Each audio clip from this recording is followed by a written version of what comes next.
Boa noite a todos, sejam bem-vindos. Eu peço que se coloquem no texto de hoje, que é o texto de 1 Timóteo, capítulo 5. Nós estaremos dando continuidade à exposição do capítulo 5, que iniciamos na semana passada. Hoje nós iremos ler do versículo 3 até o versículo 16. Eu percebi que é muito texto, e aí nós iremos tentar fazer tudo hoje. Se não der, a gente termina na próxima semana.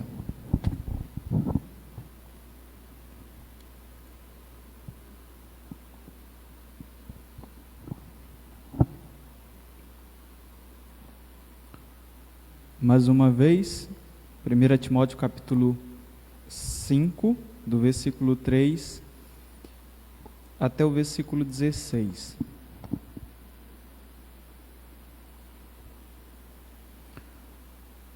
O texto diz assim: trate adequadamente as viúvas que são realmente necessitadas.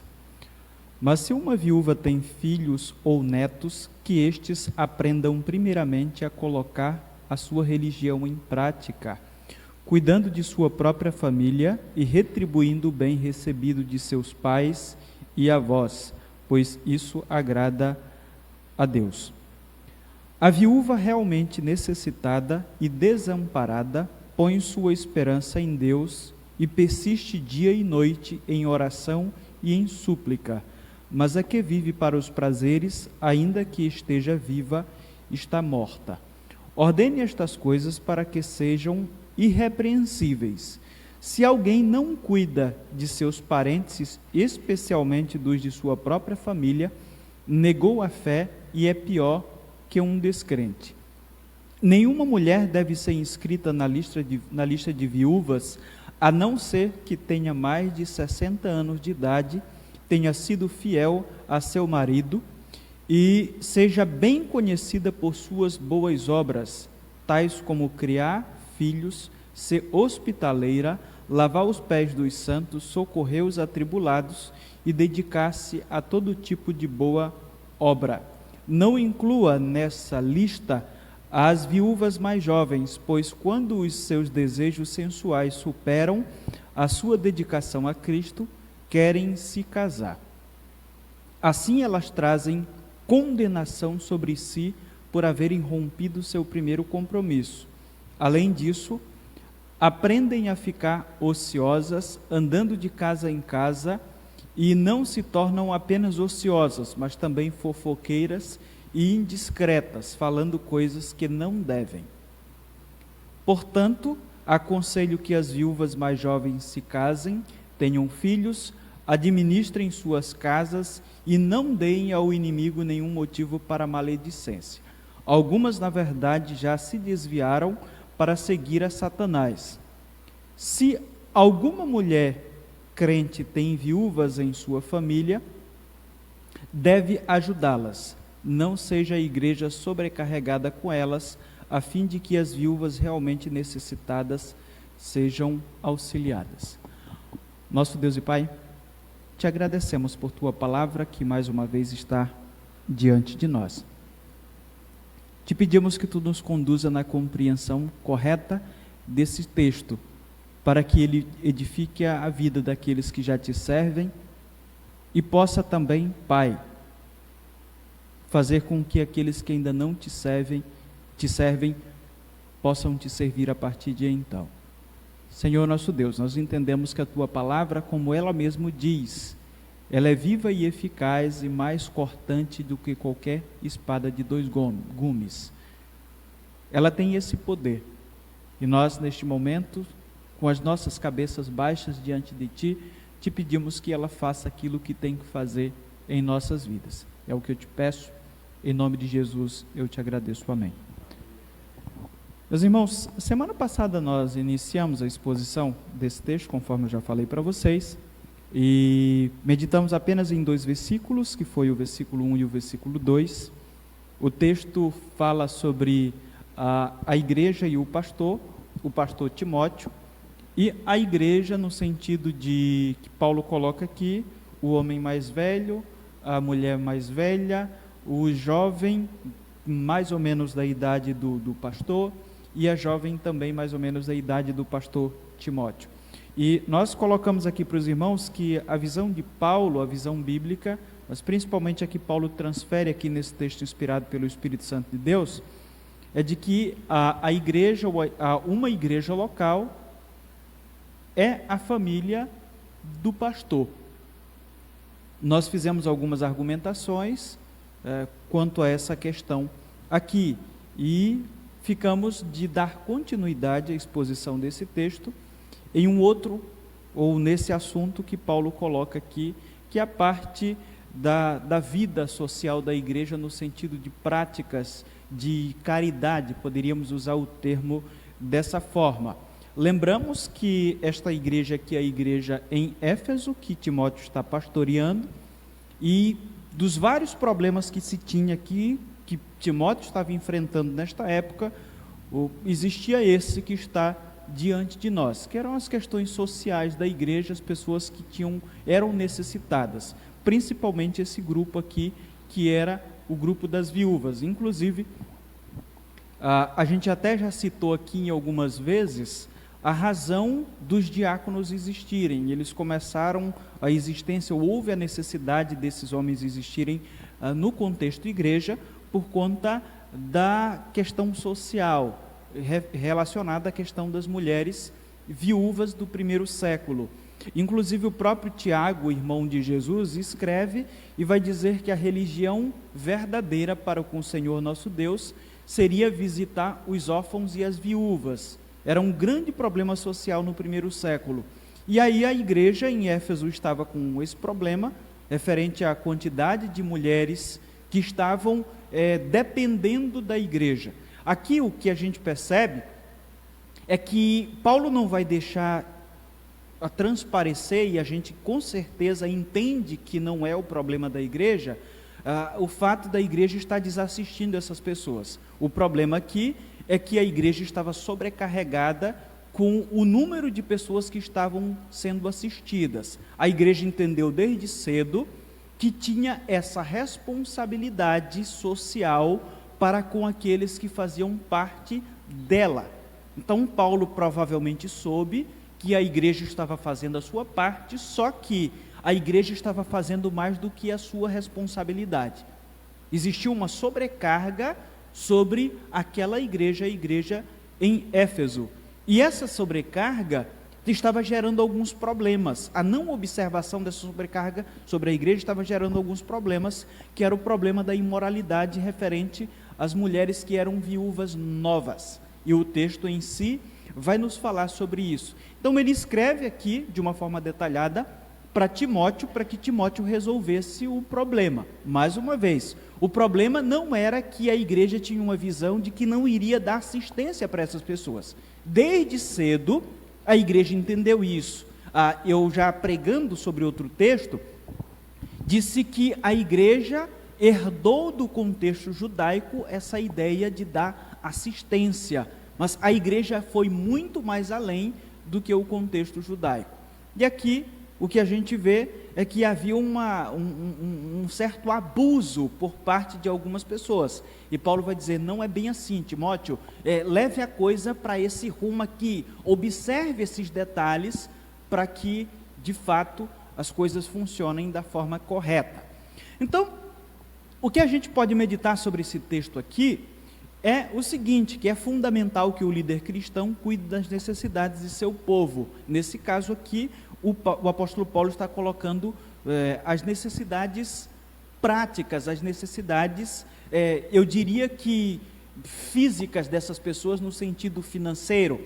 E aí nós vamos fazer algumas colocações aqui. A gente encontra o versículo 3, o versículo 5, o versículo 9, que de alguma forma nos vão dizer que, primeiramente, nesse processo de cuidado, essa liderança da igreja, ou esse Timóteo, que era o pastor dessa igreja, precisava primeiro identificar os necessitados.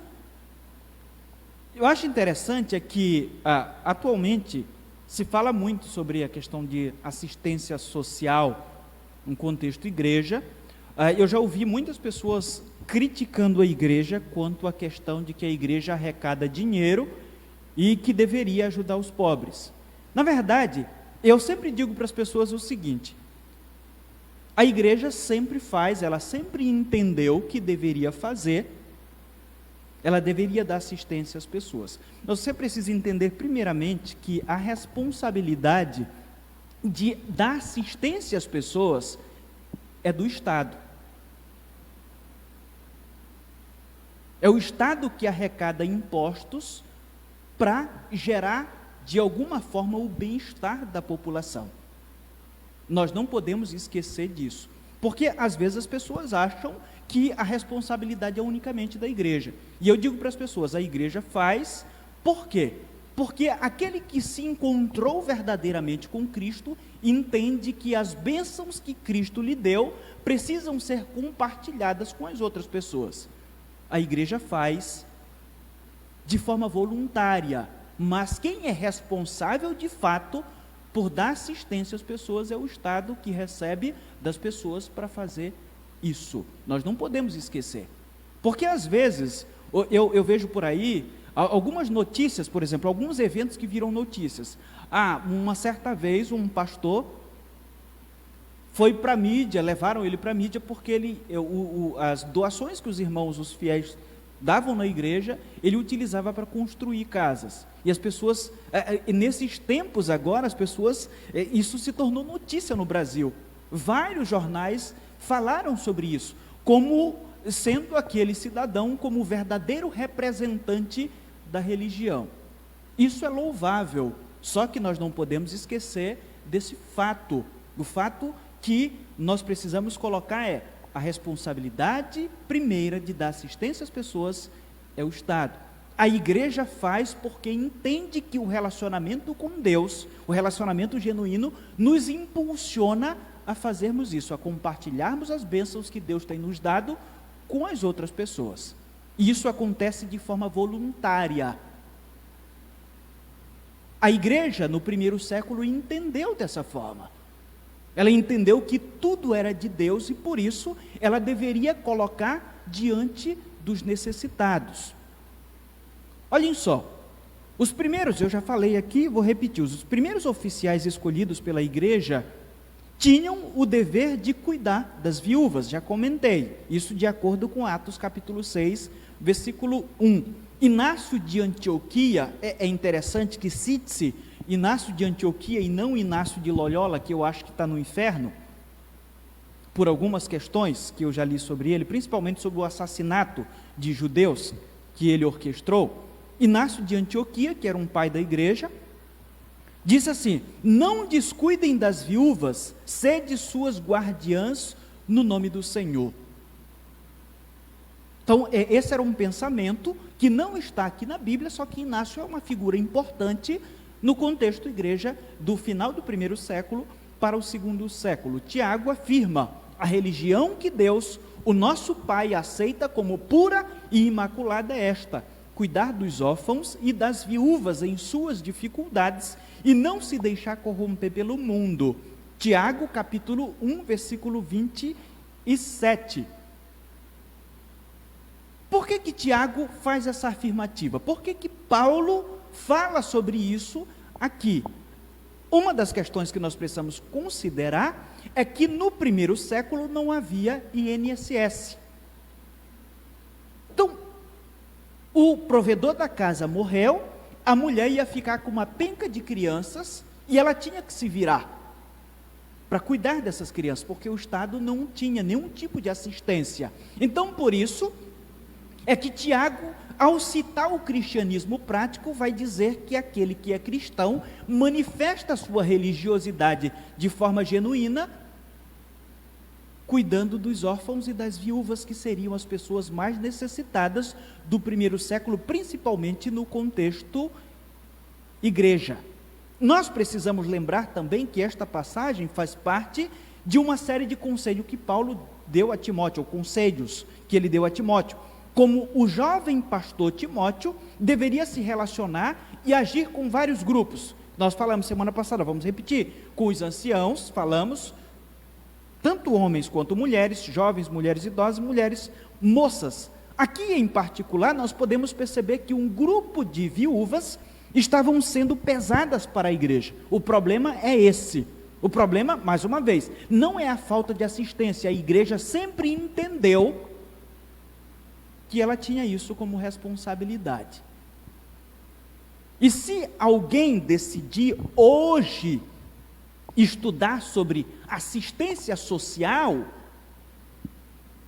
aos necessitados, com certeza, se a pesquisa for verdadeiramente científica, não temos como deixar o cristianismo de fora. E, inclusive, de acordo com pesquisas sérias atualmente, o que é que se diz? As pessoas que mais doam dinheiro para instituições são cristãos. Os que menos doam são os ateus. Está no DNA dos cristãos essa coisa de olhar para os necessitados e cuidar deles. Independentemente, eu estou falando sobre cristãos. Necessariamente eu não estou fazendo uma divisão aqui dizendo que são batistas ou presbiterianos. Eu estou falando sobre todos, inclusive sobre os católicos.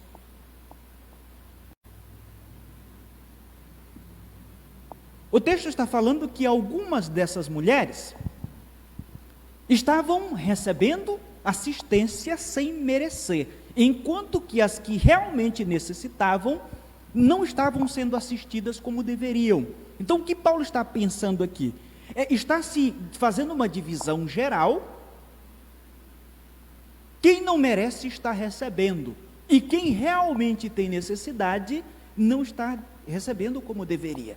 Então, na ideia de Paulo se tira daqueles que não necessitam e se coloca mais na mão ou nas mãos daquele que realmente tem a necessidade. O versículo 3, olhe para a sua Bíblia, literalmente diz que Timóteo deveria honrar, respeitar, as viúvas. Essa palavra naquela época poderia transmitir o apoio ou o sustento financeiro. E dentro deste contexto parece que é isso que ela reflete, essa ideia que Paulo está colocando aqui. Cabia a Timóteo, o líder da igreja, identificar quem seriam essas mulheres que se encaixavam nos critérios estabelecidos.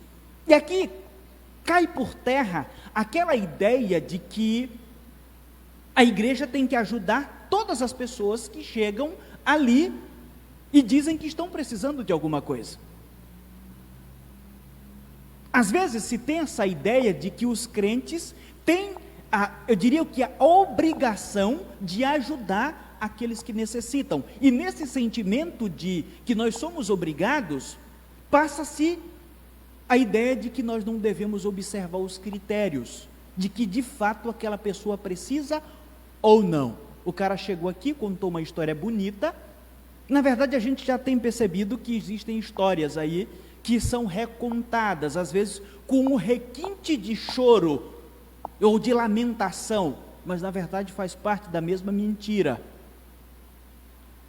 E segundo o que a gente observa nesse texto, precisamos ajudar quem de fato necessita. Nós precisamos ter critérios, é o que Paulo está colocando aqui. Não podemos, mais uma vez, esquecer que naquela época não havia um plano de previdência. Então essas mulheres, na ausência desse plano, precisavam de essa assistência. A referência aqui são as viúvas que não possuíam outro meio de sustento. É isso que o texto está falando. Não tinham mais como casar e eram mulheres dedicadas ao serviço do Senhor. Então, quando a gente olha para o versículo 5, diz assim, versículo 5, aquela, porém, que é verdadeiramente viúva e não tem amparo, espera em Deus e persevere em súplicas e orações, noite e dia. Versículo 9, não seja inscrita senão viúva que conte ao menos 60 anos de idade, tenha sido esposa de um só marido. Versículo 10, seja recomendada pelo testemunho de boas obras, tenha criado filhos, exercitado hospitalidade, lavado os pés aos santos, socorrido atribulados, se viveu na prática zelosa de toda a boa obra. Então, o que Paulo está dizendo? Precisa ser observado alguns critérios, e um dos critérios é a dedicação que essas pessoas tinham ao Senhor. Aqueles que pegavam uma ficha lá na frente dos demais, quanto à questão da assistência social, eram aqueles que eram identificados como verdadeiramente cristãos. Esse é um ponto aqui. Se nós temos, por exemplo, uma pessoa da igreja que necessita e uma pessoa de fora da igreja que necessita, segundo esse texto, o da igreja vem primeiro.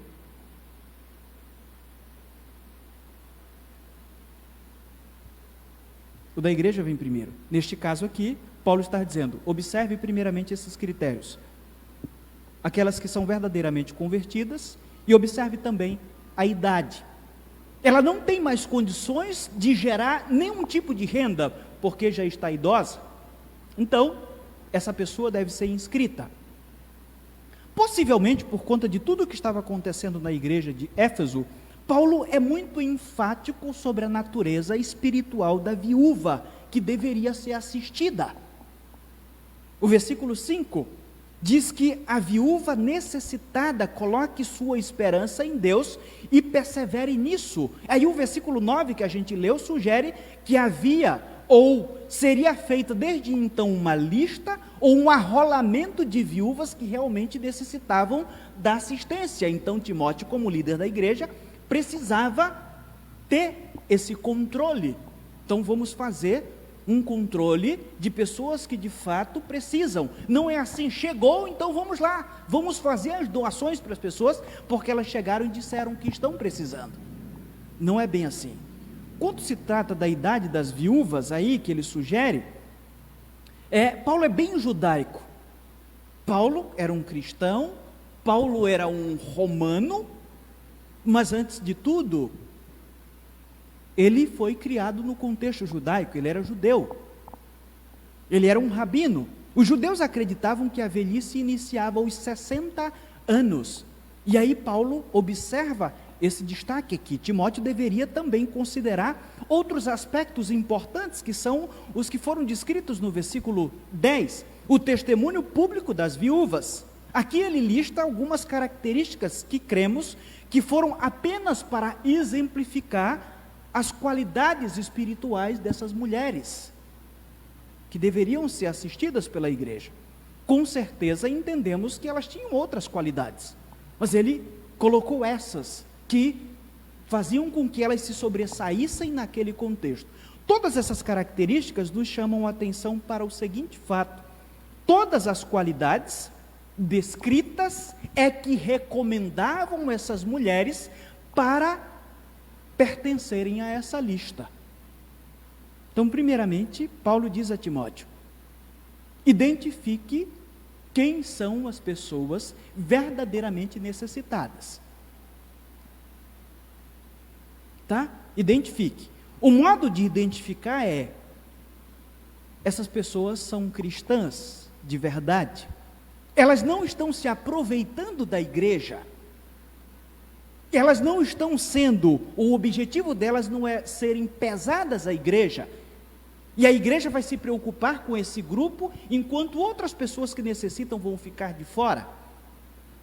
Então, observe, são verdadeiramente cristãs, tem um testemunho cristão, o testemunho cristão recomenda a essas pessoas. E outra coisa, elas já chegaram a um ponto na vida em que não tem mais condições de trabalhar, que é a idade dos 60 anos dentro desse contexto aqui. Então, primeiramente, a igreja tem diante de Deus, tá? Diante de Deus, ou se vê diante de Deus responsável pelos seus membros. Mas não é só ver isso. A igreja precisa observar. Ela precisa ter sabedoria para identificar quem são as pessoas verdadeiramente necessitadas, para que ela possa ajudar. E aí Paulo vai dizer que Timóteo deveria fazer isso, e não levar a coisa para frente às cegas. O segundo destaque que Paulo diz a Timóteo que deveria ser perseguido aí, um cuidado pastoral, e da igreja que se manifesta aí, em ensinar os outros a cuidar. Então vamos lá, Paulo diz, identifique primeiramente quem são os necessitados, mas também não é só isso. Existem pessoas que são necessitadas, mas existem pessoas da família que têm condições de cuidar. Parece que esse discurso aqui é muito diferente do que a gente está acostumado a ouvir. Como que a igreja, mais uma vez, tem responsabilidade porque ela recebe o dinheiro das pessoas. E aí ela vai ter que fazer um monte de ação social para ajudar as pessoas.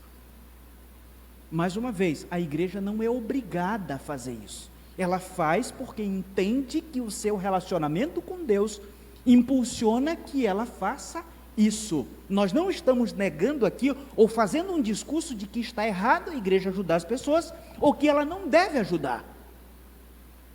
O que Paulo vai dizer é: estabeleça um padrão, identifique. Mas nesse processo, existem muitas pessoas que necessitam. Então, por isso, a gente vai ter que fazer outra triagem, ele diz a Timóteo. Ensine outras pessoas a cuidar.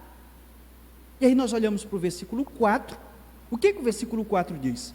Ele diz assim: mas se alguma viúva tem filhos ou netos, que estes aprendam primeiro a exercer piedade para com a própria casa e a recompensar a seus progenitores, isto é aceitável diante de Deus. Então o que Paulo diz? Timóteo, ensine outras pessoas a cuidar também. Não seria justo que nós, como igreja, como CIB, viéssemos a assumir a responsabilidade sobre um membro da igreja, digamos, um membro necessitado, que tem parentes por aqui que têm condições de cuidar. É essa a ideia que o apóstolo Paulo está colocando. Não seria justificável ou justo nós assumirmos uma responsabilidade dessas. Então, no versículo 4, Paulo diz que as viúvas que possuíam filhos ou netos deveriam ser cuidadas por eles. A ênfase desta parte do texto está sobre os parentes cristãos dessas viúvas, são aos parentes. A igreja não tem a responsabilidade, não está diante do seu campo de ação e na casa de um rapaz que não faz parte da igreja, obrigar esse rapaz a cuidar da sua mãe, que é daqui da igreja. A referência de Paulo são a netos e filhos que são cristãos. Então Paulo lembra que a piedade precisa ser iniciada dentro do contexto familiar. E para fazer esse destaque, ele usa uma das palavras mais, eu diria que mais profundas, mais lindas, que o apóstolo Paulo com frequência utiliza em seus textos, que é a palavra piedade. E eu já disse para os irmãos aqui, que essa palavra tem, ou ela engloba todo tipo de atitude religiosa que agrada a Deus. Então Paulo nos lembra que a ajuda aos pais ou avós é apenas uma retribuição à altura daquilo que eles já fizeram. Eles estariam apenas recompensando aquilo que já havia sido depositado em suas vidas no passado.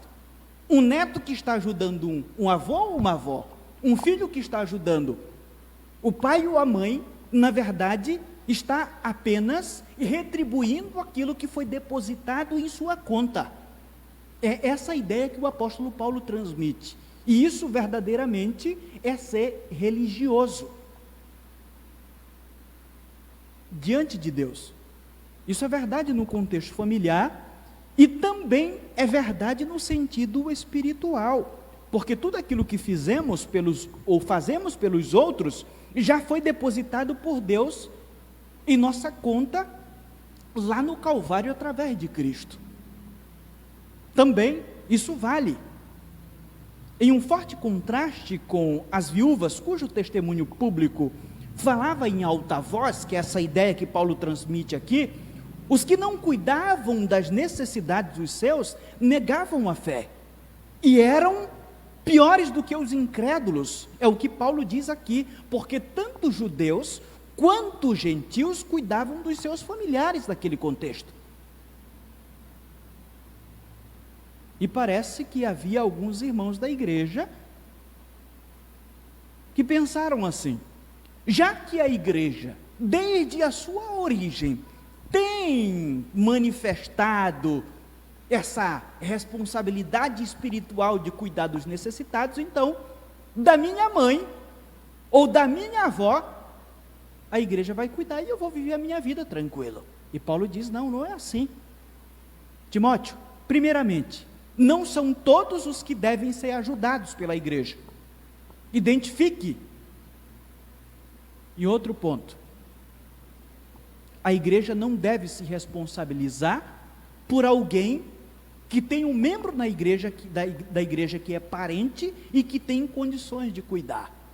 Se o cara que é crente não vê essa responsabilidade como algo pessoal, esse cara é pior do que os de fora, é pior do que os gentios e também do que os judeus.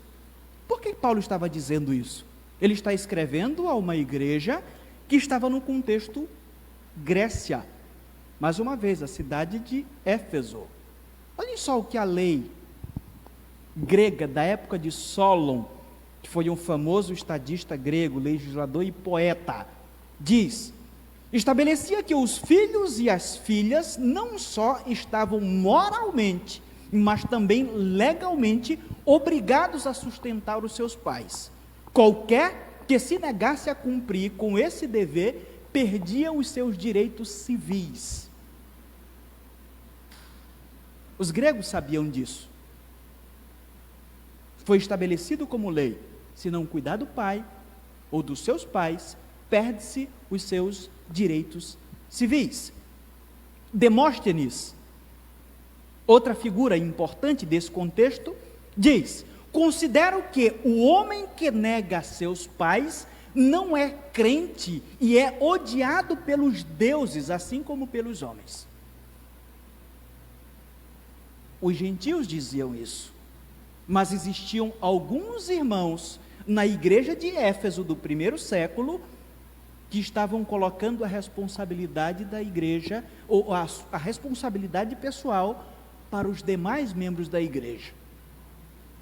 Filo, escrevendo a respeito do mandamento de honrar os pais, diz: quando as cegonhas velhas deixam de voar, permanecem em seus ninhos e são alimentadas por seus filhos, que realizam esforços sem fim para lhes prover de comida devido à sua piedade. Platão disse: logo vem a honra dos pais amantes, aos quais, como é sabido, devemos lhes pagar a primeira, maior e mais antiga de todas as dívidas, considerando que tudo que tem um homem pertence àqueles que lhe permitiram nascer e o criaram.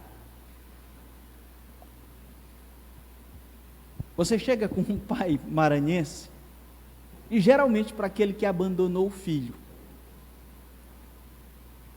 ele parece que é discípulo de Platão. Eu já ouvi alguns dizendo assim: olha, tu é meu filho, se não fosse por mim você não existia. É claro que esse é um pensamento totalmente deturpado e do diabo. Eu nunca ouvi isso do meu pai. Já ouvi parentes meus dizendo que ouviram de parentes, e se eu estivesse perto, eu teria uma resposta na ponta da língua. Platão está falando sobre aqueles que de fato tiveram seus filhos e criaram os seus filhos. Ele diz: considerando que tudo que tem um homem, ou que tudo que lhe pertence, lhe permitiram, na verdade quem lhe deu foi quem lhe permitiu nascer, os seus pais, que o educaram desde o início. E por fim Aristóteles vai dizer: era preferível sofrer fome antes de que isto acontecesse aos pais. Essa era a visão dos gentios. Eu até citei Filo, que é um filósofo, mas também de origem judaica, que tinha a ideia também de cuidado aos pais. Então, na lógica paulina, se você é um cristão, mas faz menos do que um incrédulo, você é pior do que um incrédulo. Por quê? O incrédulo não tem revelação divina, não tem nenhum tipo de conhecimento de Deus. E nós que somos cristãos, nós estamos em vantagem diante de uma pessoa que está às cegas espiritualmente. E se um cara que está às cegas espiritualmente consegue fazer melhor do que eu, nesse sentido social, ou no cuidado para com os meus, eu sou pior do que ele. Essa é a lógica paulina. No versículo 16, o conselho de Paulo a Timóteo é que mulheres com parentes, viúvas, também deveriam ajudá-las, para que a igreja não ficasse sobrecarregada e pudesse ajudar as viúvas necessitadas. Versículo 16, ele diz isso. Então, ele chama Timóteo e diz: identifique os problemas sociais da igreja, identifique quem são verdadeiramente as pessoas que têm necessidade. Depois de você identificar, identifique quem são aqueles da igreja que são parentes dessas pessoas. Elas é que têm, primeiramente, a responsabilidade de cuidar dos seus. É interessante isso, porque, mais uma vez, as pessoas acham, se é da igreja e está com um problema, então que a igreja ajude. E que a igreja, inclusive, nem observe se de fato aquele cidadão só não está ali em busca de alguma coisa. Se está ali porque estão lhe dando alguma coisa. Em terceiro lugar, Paulo diz a Timóteo que a sua responsabilidade como pastor também nesse processo seria corrigir quem tivesse necessidades espirituais. Isso a gente consegue enxergar no versículo 6, do versículo 11 ao versículo 3 e no versículo 15. Olhe só para o versículo 6 aí. Entretanto, a que se entrega aos prazeres, mesmo viva, está morta. Viúva. Versículo 11. Mas rejeita viúvas mais novas, porque quando se tornam levianas contra Cristo, querem casar-se, tornando-se condenáveis por anularem o seu primeiro compromisso.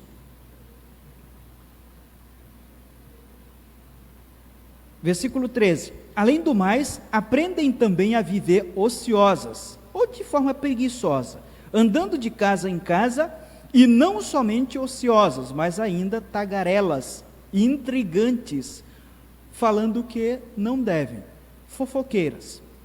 Quero, portanto, que as viúvas mais novas se casem, criem filhos, sejam boas donas de casa, e não deem ao adversário ocasião favorável de maledicência, pois, com efeito, já algumas se desviaram seguindo a Satanás e às custas da igreja. Tá? A igreja estava fomentando a vida dessas pessoas pecaminosas. Esse texto aqui é difícil de entender, porque Paulo está falando que em um momento que essas mulheres quebraram o primeiro matrimônio, e aí ele também fala sobre elas se casarem, então isso gera alguma dúvida. E aí? Quando elas se casaram, elas quebraram o primeiro matrimônio, mas aí ele manda casar, e como é que fica a situação? Aqui eu quero fazer algumas considerações sobre esse texto, que parece ser um pouco mais difícil. A primeira delas é que Paulo não pode estar proibindo o casamento das viúvas mais jovens, pois o versículo 14 aconselha que elas se casem. Então, a gente precisa entender que, pela lógica do texto, inclusive por quem está escrevendo esse texto, não haveria uma contradição tão assim descarada. Paulo não está proibindo, já que ele diz no versículo 14 que elas se casassem.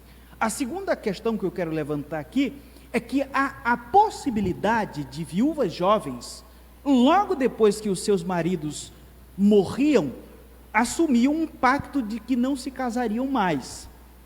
Há essa possibilidade, comentaristas levantam essa possibilidade.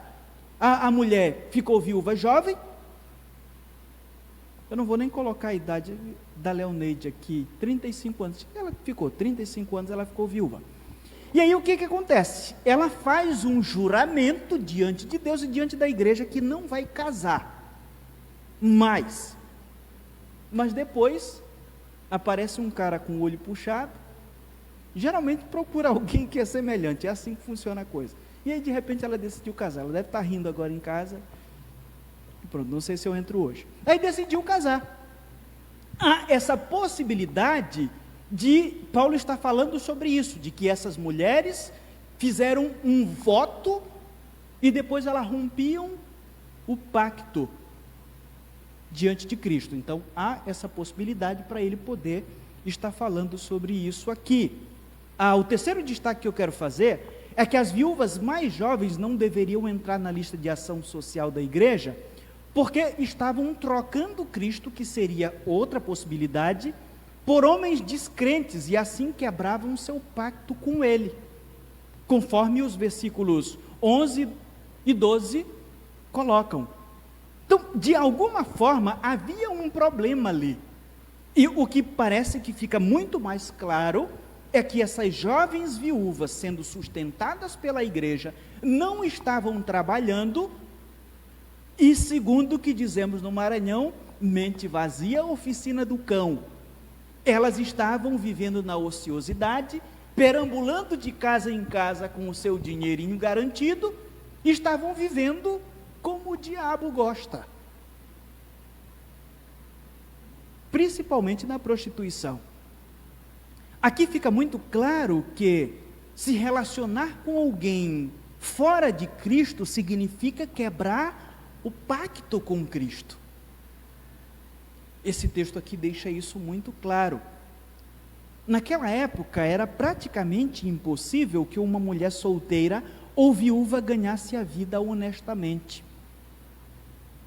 Elas não tinham como se sustentar, e segundo aquilo que dizem, o resultado inevitável é que essas mulheres eram praticamente obrigadas a exercer a prostituição para sobreviver.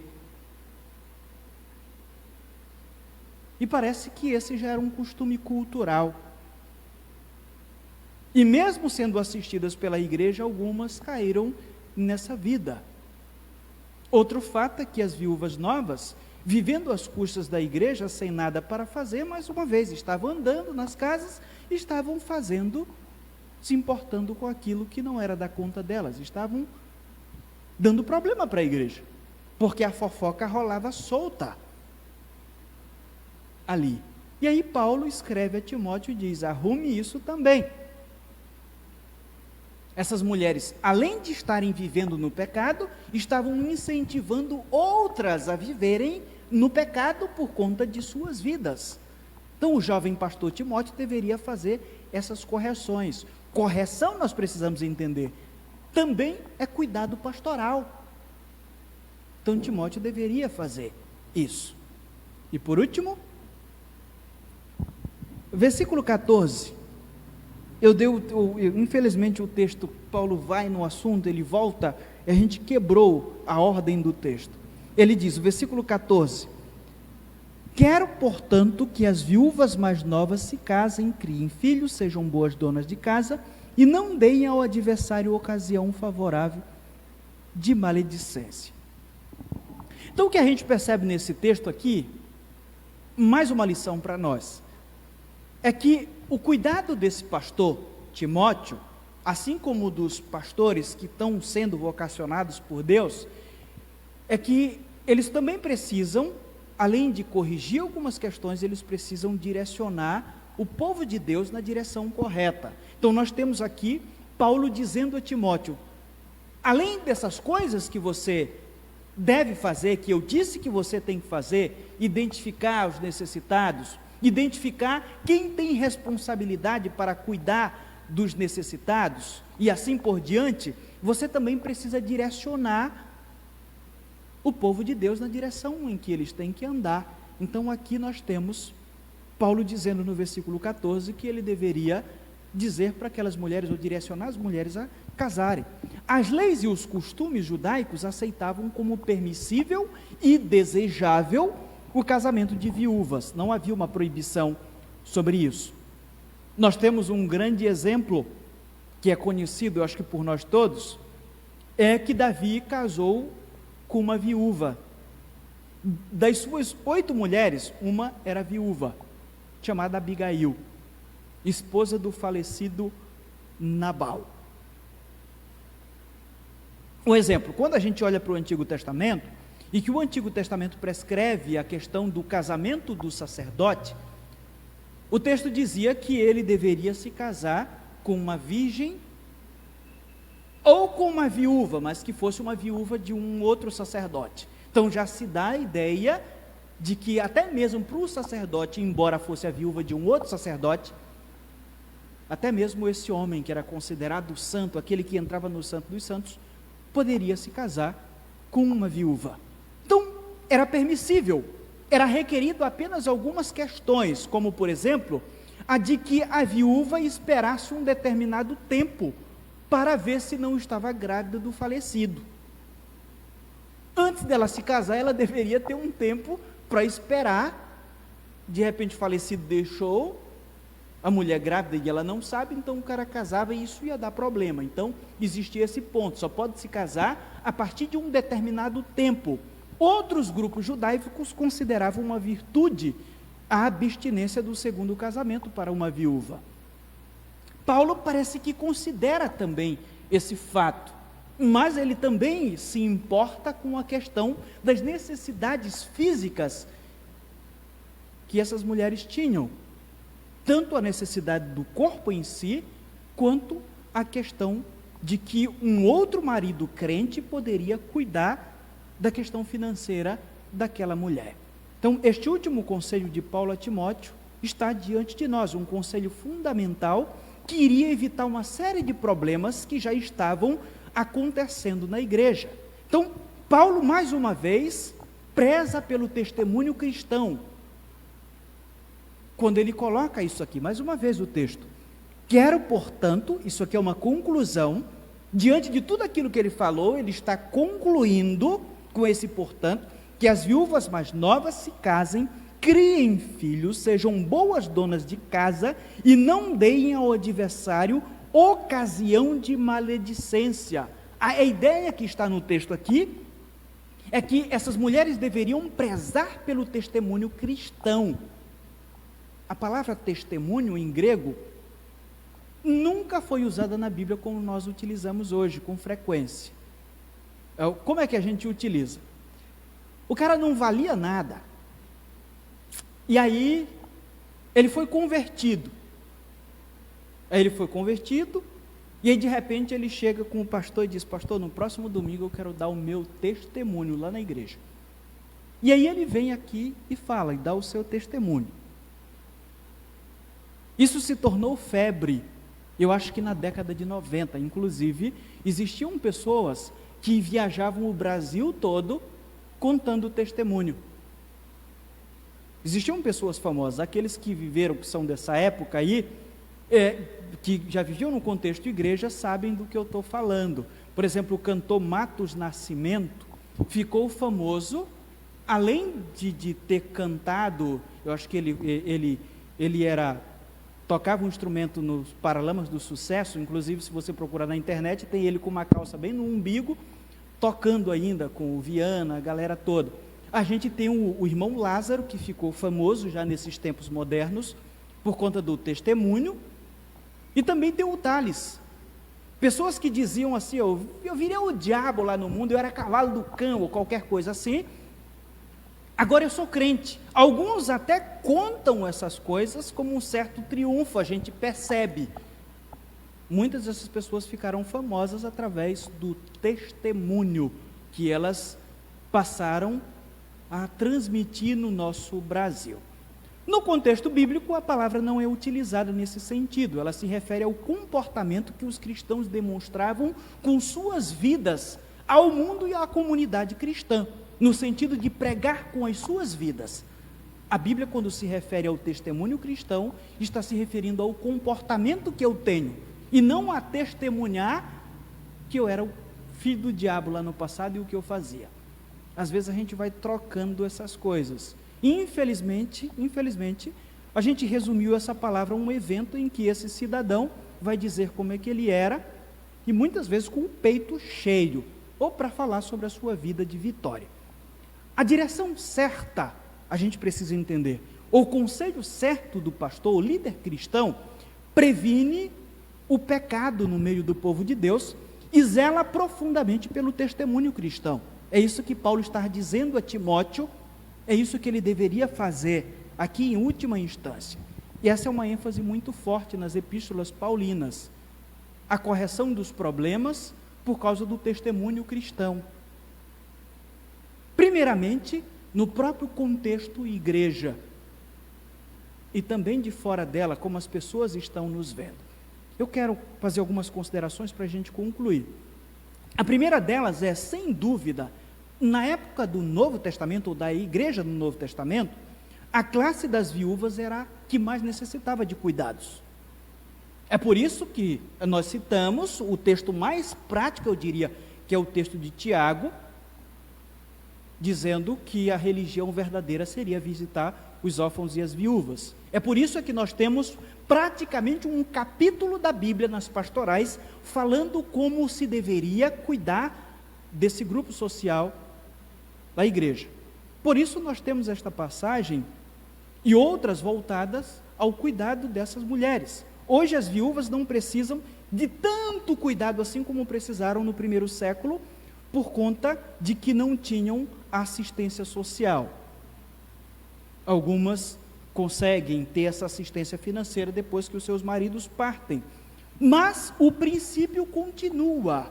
Nós temos pessoas, hoje em nosso contexto igreja, que têm dificuldades, têm necessidades, e o princípio primeiro é sempre entender que nós, diante de Deus, entendemos que somos responsáveis pelo cuidado, principalmente daqueles que fazem parte do nosso contexto cristão.